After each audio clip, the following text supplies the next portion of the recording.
Welcome to Ghost Files, where the shadows speak and mysteries come alive. If you love chilling stories, haunted places, and the unexplained, you're in the right place.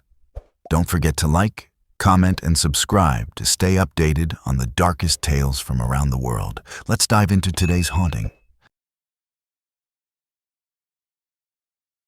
Deserted stop. The old gas station loomed in the darkness, its flickering lights like a beacon in the desert night. Rachel pulled in, her tank nearly empty after driving for hours. She filled up, grabbed a quick snack, and was about to leave when she noticed the creepy attendant watching her from behind the counter. His eyes seemed to follow her every move. As she paid and turned to leave, the lights outside began to flicker wildly. The attendant's smile grew wider, his eyes glinting with something sinister.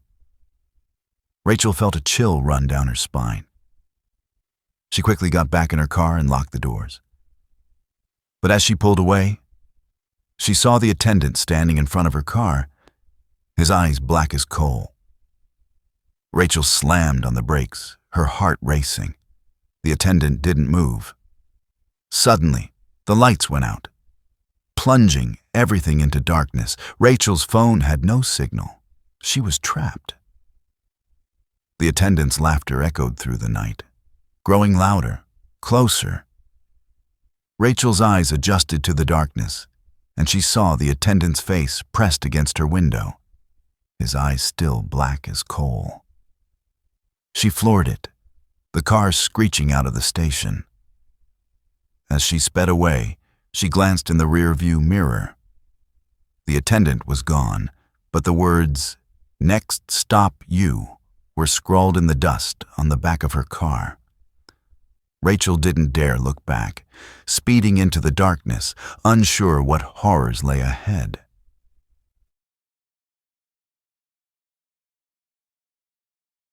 The last fill-up. The gas station on the edge of town was a relic of the past, a reminder of better times. Jack pulled in, his old truck rumbling to a stop beside the pump. The attendant, a grizzled old man with a thick beard, looked up from his phone. "Fill her up?" he asked, his voice a low rumble. Jack nodded, watching as the attendant worked the pump. The sun beat down on them, casting long shadows across the cracked asphalt. As the pump clicked off, the attendant handed Jack his receipt. "You know, this might be the last gas you'll get for a while," he said, his eyes glinting with a knowing look. Jack raised an eyebrow. "What's going on?" The attendant leaned in, his voice dropping to a whisper. "The pipeline's been shut down. No one's saying when it'll reopen. You're lucky to get this much." Jack's eyes widened as he looked around the deserted station. "How long have you known?" The attendant shrugged. "Long enough.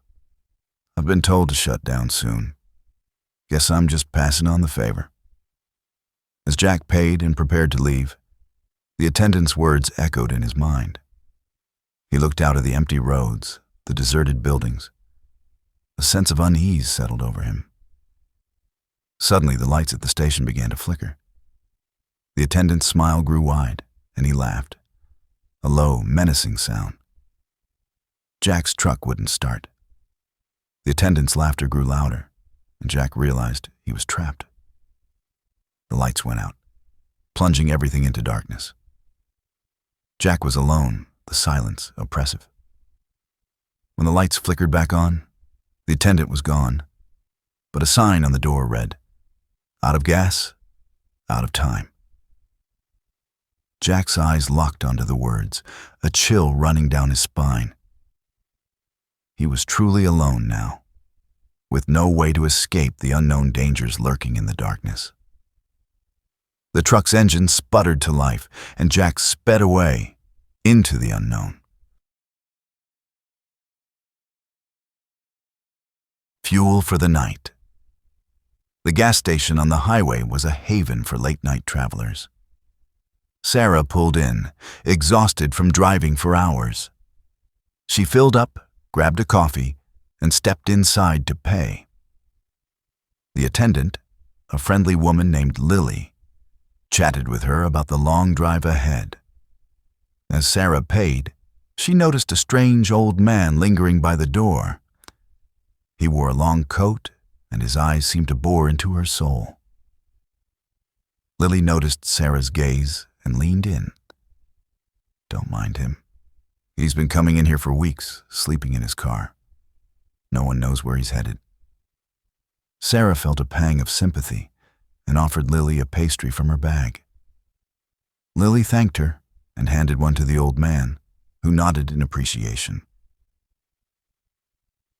As Sarah prepared to leave, the lights outside began to flicker. The old man stood up, his eyes locked on something outside. Sarah followed his gaze to a figure standing by the pumps, shrouded in shadows. The figure began to move closer, its presence filling the room. Lily's smile faltered, and the old man stepped forward, his eyes blazing with determination. "Get in your car and go," he told Sarah, his voice firm. Sarah didn't hesitate. She ran to her car, started the engine, and sped away. As she looked back, the old man stood alone, facing the darkness. The figure was gone, but the old man's fate remained unknown. Sarah drove into the night, the mysterious encounter haunting her. When she finally stopped for the night, she saw a newspaper clipping on her windshield. Local gas station attendant praised for bravery. Sarah's eyes widened as she read the story, realizing the old man had saved her life. She wondered if she'd ever see him again, grateful for the stranger's sacrifice.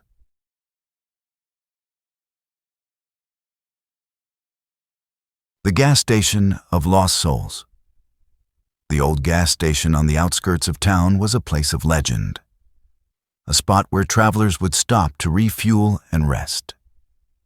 But there was something strange about it, something that didn't feel quite right. Mark had been driving for hours, and the GPS had led him to this forgotten station. As he filled up, he noticed the eerie silence. There were no other cars, no signs of life anywhere. The attendant, a gaunt figure with sunken eyes, watched him with an unnerving intensity.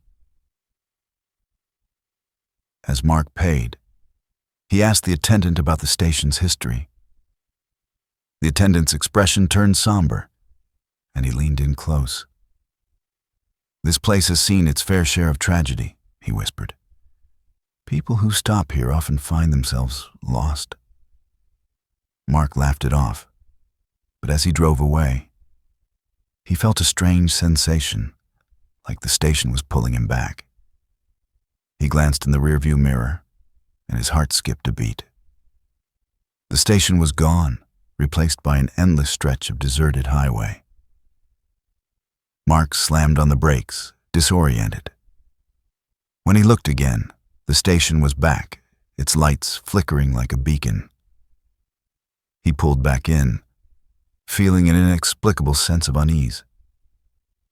The attendant greeted him with a knowing smile. "Welcome back," he said, his voice low and mysterious. "Some people never leave." As Mark filled up again, he noticed the faces of others, trapped souls who had stopped but never continued on their journey.